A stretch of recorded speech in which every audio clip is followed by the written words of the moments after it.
Bienvenue à tous, je suis ravie de vous accueillir sur mon podcast. Je m'appelle Audrey Martinez, je suis créatrice de contenu et auteure de romans. Rêve d'auteur est un podcast qui est publié chaque semaine, dans lequel je livre mon expérience et mes réflexions, sans tabou et sans langue de bois. Mon but étant d'aider les auteurs à réaliser leur rêve d'écriture, aller au bout de leur projet et à vivre du métier d'écrivain. Vous pourrez retrouver de nombreux conseils d'écriture, d'auto-édition ou encore de promotion sur ma chaîne YouTube, sur le site rêvedauteur.fr ou encore sur mes réseaux sociaux et notamment Instagram. N'hésitez pas à vous abonner au podcast, à laisser un petit avis 5 étoiles pour me permettre de faire connaître mon contenu et d'aider un maximum d'auteurs. C'est parti pour l'épisode, bonne écoute! Bonjour à tous, je suis contente de vous retrouver pour ce nouvel épisode de podcast. Aujourd'hui j'avais envie de vous parler de 2 idées reçues ou de 2 remarques que l'on peut nous faire en tant qu'auteur, et notamment, et surtout, j'ai envie de dire, si on est un auteur à temps plein, c'est-à-dire que c'est vraiment notre activité principale et qu'on travaille de chez soi. On peut entendre certaines idées reçues comme tu passes tes journées à glandouiller, donc à ne rien faire, tu as tout le temps pour écrire, tu as toutes tes journées puisque tu n'as pas d'autre travail, donc tu n'as rien d'autre à faire, tu passes ta journée à écrire, voilà, ce genre de remarques. J'en avais déjà parlé sur le compte Instagram, ça avait beaucoup fait réagir les auteurs parce que, si vous en faites partie, vous le savez, parce que c'est des choses qu'on entend souvent. Mais aujourd'hui, j'avais envie de revenir sur vraiment deux idées principales, deux thèmes principaux. La première idée, c'est qu'un auteur ne fait pas qu'écrire. Et la seconde idée, c'est qu'un auteur n'écrit pas tout le temps. La première idée, c'est qu'un auteur ne fait pas qu'écrire. Alors là, je vais parler surtout et principalement des auteurs indépendants, parce que vous le savez, je suis auteure indépendante et que mon contenu est majoritairement destiné aux auteurs indépendants, même si tous les conseils sur l'écriture ou l'état d'esprit, etc. peuvent s'appliquer à n'importe quel auteur, mais bon, c'est vrai que je me destine plus aux auteurs indépendants. Les auteurs indépendants, si jamais vous débarquez sur le podcast et que vous ne savez pas du tout ce que c'est normal. En gros, un auteur indépendant, c'est un auteur qui sait éditer tout seul. C'est-à-dire qu'il est à la fois auteur et éditeur, et c'est lui qui s'occupe de toutes les phases du processus d'édition, parce qu'il ne souhaitait pas ou il n'a pas pu passer par une maison d'édition. Alors la première idée, un auteur ne fait pas qu'écrire. Parce que on a souvent l'impression qu'un auteur a toute sa journée pour écrire. Il a que ça à faire. Il se lève le matin jusqu'au soir, qu'est-ce qu'il a à faire ? Écrire, et c'est tout. Il a des heures et des heures et des heures, 10, 12 heures pour écrire. Il a tout son temps, et il ne publie pas de romans, non mais franchement, il a que ça à faire toute sa journée, et là pour écrire. Eh bien en fait, désolé, mais non, pas du tout. Parce que, oui, un auteur écrit, c'est un peu la base, évidemment, s'il n'écrit pas, il n'y a pas de livre. Mais un auteur ne fait pas qu'écrire. Un auteur indépendant, comme je vous l'ai dit tout à l'heure, est aussi un éditeur. C'est-à-dire que, il y a évidemment les phases d'écriture, il y a les phases de relecture et de réécriture, il y a les phases de correction, avant, par exemple, de passer un correcteur, et après le passage du correcteur. Il doit aussi s'occuper de la mise en page de ses romans, donc mise en page du format numérique et du format broché, voire du format relié, du format de poche, par exemple, s'il fait plusieurs formats. Il doit s'occuper de la couverture. La couverture, c'est trouver une idée déjà, réfléchir à ce qu'on a envie, trouver des images, trouver la police, par exemple, pour le texte, magouiller tout ça pour que ça ressorte en couverture, s'occuper de faire la couverture du numérique et la couverture du brochet. Il doit aussi s'occuper de la promotion de ses romans, et Dieu sait que ça prend énormément de temps, donc c'est-à-dire préparer le lancement par exemple de son roman, préparer sa sortie, faire des concours, préparer des visuels, réfléchir à comment aborder, comment parler de ses personnages, écrire un résumé, gérer ses réseaux sociaux. Donc gérer ses réseaux sociaux, c'est une grosse partie du temps parce que il faut gérer donc les visuels et les publications évidemment, puisqu'il faut trouver des idées intéressantes pour ses abonnés. Il faut gérer les messages privés, les commentaires. Donc tout ça, ça prend énormément de temps si tant est qu'on a envie d'être présent et de nouer une relation avec sa communauté. Il doit aussi gérer les mails qu'il reçoit et les newsletters si jamais des newsletters sont en place. C'est-à-dire trouver des idées pour envoyer des newsletters, les écrire, les préparer, mettre des visuels s'il y en a dedans, les envoyer, répondre si jamais il reçoit des messages en retour, gérer des articles si jamais il a un blog et qu'il a envie de mettre des articles sur son blog. Il doit s'organiser seul, c'est-à-dire que là, c'est à lui d'organiser ses journées, d'organiser ses réseaux sociaux, d'organiser le lancement de ses romans, la promotion. C'est aussi lui qui doit décider du titre, de la 4e de couverture, donc à la fois du résumé, mais aussi de l'apparence de la 4e de couverture, comment la présenter. Il doit aussi réfléchir à sa biographie, et à son logo, si jamais il a envie d'avoir un logo. Il doit s'occuper des démarches, comme par exemple les services presse, les demandes de chroniques, les contacts avec les blogueurs ou avec divers journaux, radios, etc. Donc ça aussi, ça prend du temps. Si on les démarche soi-même, il faut les trouver, déjà, trouver leurs coordonnées, les contacter. Si jamais il y a des réponses et des échanges, eh bien, il faut prendre le temps d'échanger pour se mettre d'accord, et puis ensuite, aller sur place, par exemple, pour une interview, ce genre de choses. S'occuper de son site internet, donc c'est-à-dire le créer, mais aussi le gérer au quotidien. Le créer, c'est long, c'est plus ou moins complexe en fonction de ce qu'on a envie de faire. On peut y passer des jours et des jours, surtout si on a envie de faire de nouvelles choses et qu'on a envie que ce soit plus professionnel. Mais il faut aussi le gérer au quotidien, donc les plugins, les mises à jour, mettre des articles, de nouvelles pages, mettre à jour sa bibliographie, sa biographie, mettre à jour ses nouveautés, son actualité, bref, il faut le gérer, c'est pas parce qu'on a fait son site internet qu'ensuite on ne le touche plus. On peut gérer aussi la publicité, mais la publicité payante. Est-ce qu'on a envie de faire de la publicité sur Amazon, sur Instagram, sur Facebook, etc. Donc ça aussi, ça prend du temps, puisqu'il ne suffit pas de la lancer, il faut aussi regarder ce qui marche, ce qui ne marche pas, arrêter avant que on dépense trop d'argent pour rien, bref, ce genre de choses. Et ensuite, il y a aussi les librairies, les espaces de vente. Si jamais on a envie que ces brochets soient disponibles un peu partout, il faut aussi faire les démarches pour soit contacter des libraires directement, soit passer par des sites qui vous permettent d'avoir vos livres en commande, enfin bref, faire des démarches, et ensuite échanger avec les professionnels pour trouver un accord pour pouvoir avoir vos livres disponibles dans les librairies et les espaces de vente. Voilà une panoplie un peu grossière de tout ce que fait un auteur indépendant, car oui, l'auteur ne fait pas qu'écrire. Alors je précise quand même que l'auteur peut se faire aider, évidemment. On peut se faire aider pour la couverture, pour la mise en page, pour les corrections, pour les visuels ou la gestion des réseaux sociaux, pour la gestion de ses mails. Je veux dire, on peut avoir un assistant ou une assistante, on peut avoir un community manager, on peut avoir un graphiste. Oui, il y a évidemment des professionnels ou des freelances qu'on peut engager sur une mission précise ou sur du long terme pour nous épauler. C'est vrai que quand l'auteur débute, en général, il n'a pas d'équipe parce que ça coûte cher, ça coûte des sous, et que quand l'auteur commence, en général, il n'a pas de quoi investir dans tout ça. Donc il part vraiment au minimum, au plus important, qui est en général la correction, voire la couverture en fonction du genre, et en fonction de ses capacités et de ses compétences.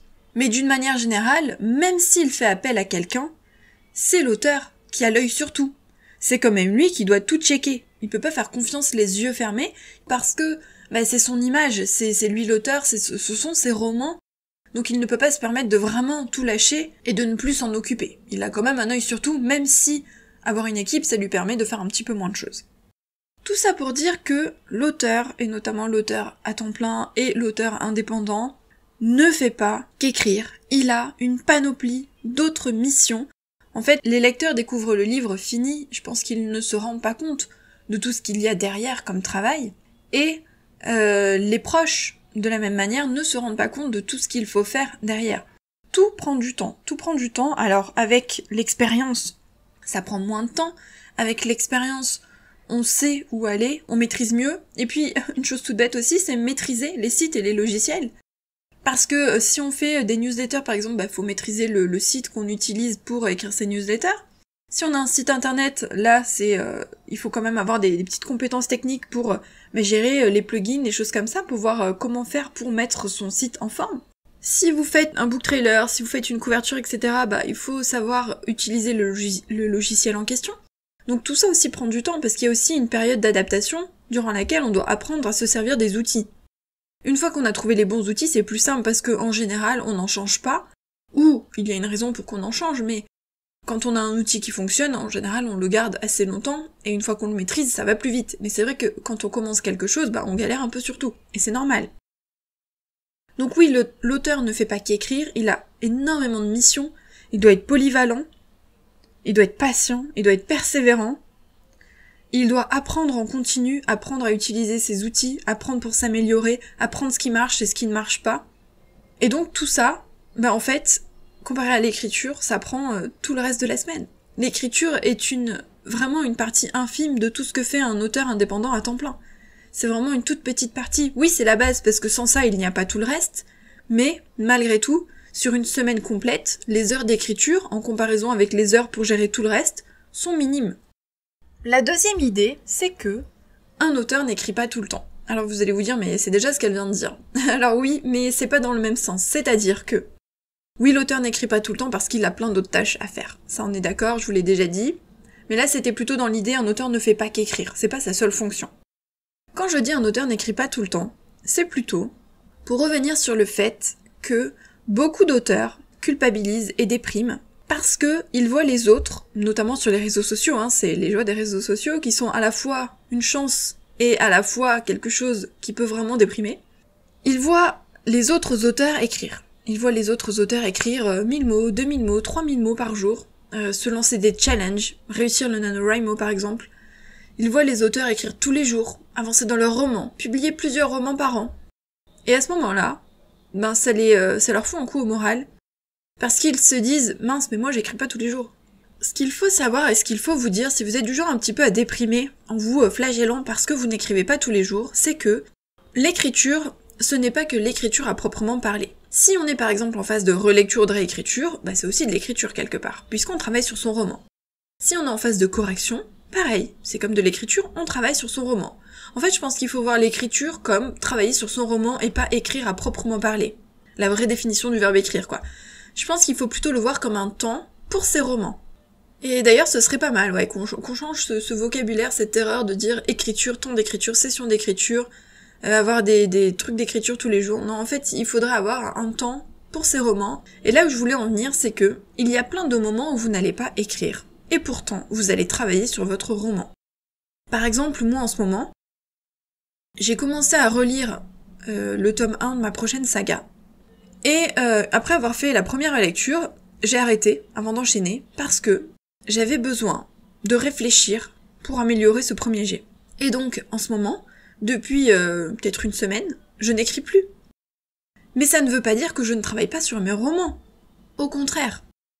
Le temps de préparation de vos romans, ou le temps de réflexion, par exemple si vous êtes entre le premier jet et la réécriture, ce sont des temps indispensables. Et ce sont des temps pour vos romans. Donc on pourrait dire que ce sont des temps d'écriture entre guillemets, parce que ce sont des temps que vous passez à réfléchir à votre histoire. Moi en ce moment je réfléchis pour trouver des scènes pour améliorer ce premier jet. Je suis dans un temps de réflexion et pas dans un temps d'écriture ou de relecture, et pourtant je travaille sur mes romans, je travaille sur mes histoires en ce moment, même si c'est un temps différent. Et donc, ce que j'ai envie de vous dire, c'est que même si vous n'écrivez pas, vous pouvez travailler sur vos romans.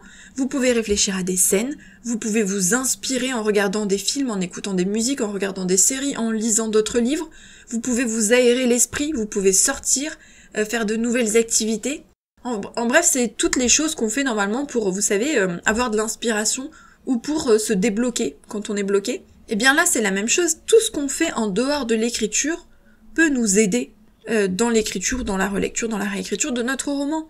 Tout ce qu'on fait peut vraiment nous aider. Et on a besoin de ces temps de réflexion, on a besoin de ces temps où on n'est pas le nez dans le fichier, mais où on y pense quand même si c'est en arrière-plan, même si vous ne vous asseyez pas en vous disant là j'y pense. Non, ça reste en arrière-plan, vous êtes en train de faire la cuisine, vous êtes en train de faire la vaisselle, vous êtes en train de vous doucher, vous allez avoir des idées, que vous allez garder ou non, qu'importe. Vous allez avoir peut-être des bribes de dialogue qui vont arriver, vous allez avoir des scènes qui vont arriver, vous allez avoir une idée qui va tout déclencher, tout débloquer. Et c'est important en fait, ces phases-là, elles sont importantes, on ne peut pas passer son temps à écrire sans prendre des temps de réflexion, des temps où on fait autre chose. C'est normal et c'est indispensable pour moi, vraiment c'est indispensable. Et d'ailleurs, personnellement, j'adore cette phase. J'adore la phase où on réfléchit, où les idées s'emboîtent, où on trouve de nouvelles choses, où on se dit « Oh là là, ça va bien marcher, c'est trop bien », où on a des idées de scènes ou de dialogues qui viennent. Et en fait, moi personnellement, j'ai l'impression, dans ces moments-là, de me rapprocher de mes personnages. Parce que je me fais des films dans ma tête. J'ai vraiment les images qui défilent à plein de moments. Et je me rapproche de mes personnages, j'ai l'impression d'être vraiment intégrée à leur vie, d'apprendre à les connaître, d'apprendre à connaître leurs failles, leur passé, leurs réactions, etc. Et c'est plus facile ensuite pour écrire. Mais s'il n'y avait pas ces phases de réflexion, je pense que les romans seraient beaucoup plus plats, beaucoup moins profonds, beaucoup moins travaillés, avec beaucoup moins d'idées intéressantes. Donc pour moi c'est indispensable. Donc tout ça pour dire que Un auteur n'écrit pas tout le temps, et encore heureux, et c'est normal. Et si vous n'écrivez pas tous les jours, ce n'est pas grave. Si vous n'écrivez pas toute l'année, ce n'est pas grave. Et il y a plein d'autres choses qui nourrissent l'écriture et qui vraiment nourrissent ces textes. Et c'est important d'en passer par là, selon moi. Ce n'est que mon avis, mais c'est mon podcast, alors je dis ce que je veux. Mais vraiment, je pense que c'est important. Et ce qui dérange, c'est que ce n'est pas quantifiable, ce temps-là. Quand on dit j'ai écrit 3000 mots par jour, j'ai écrit 2000 mots, j'ai écrit 500 mots, on peut le quantifier. Et donc on voit les avancées, on en parle sur les réseaux, etc. Mais quand on réfléchit à son roman, quand on est dans une phase de préparation, de réflexion, on ne la quantifie pas. Et c'est pour ça que certains auteurs culpabilisent parce qu'ils ne peuvent pas vraiment se rendre compte de ce qu'ils font alors qu'ils sont en train de préparer leur roman, de travailler sur leur roman et d'avancer sur leur roman et sur leur projet. Et c'est ça le plus important. Donc voilà, les deux idées dont j'avais envie de parler aujourd'hui. Un auteur ne fait pas qu'écrire et un auteur n'écrit pas tout le temps. Peut-être que ça vous aidera à déculpabiliser, je ne sais pas, à avoir une autre vision, peut-être si vous en êtes vraiment au balbutiement, au tout début de votre aventure d'auteur. Il faut prendre du recul avec ce qu'on nous dit, ce qu'on entend, les réflexions qu'on nous fait, les remarques, que ce soit des proches, des autres auteurs ou sur les réseaux sociaux, de ce qu'on voit, de ce qu'on lit. Il faut vraiment prendre du recul et être dans cette optique d'écrire pour le plaisir et que il n'y a pas un modèle fixe, il n'y a pas un planning précis pour tous les auteurs, quelque chose à respecter, c'est un métier artistique, donc c'est aussi au feeling, même si en tant qu'auteur indépendant, on se professionnalise et du coup on a aussi une mission d'éditeur et que là c'est plus le côté artistique, c'est le côté un petit peu plus professionnel et technique on va dire. Mais voilà, c'est un métier artistique donc il n'y a pas un mode d'emploi fixe et précis pour tous les auteurs. Et on ne fonctionne pas tous de la même manière, on n'a pas tous le même rythme, on n'a pas tous la même manière de travailler, d'agir, de penser, de réfléchir, d'écrire. Et c'est normal. On se retrouve vendredi prochain pour un nouvel épisode. Bye.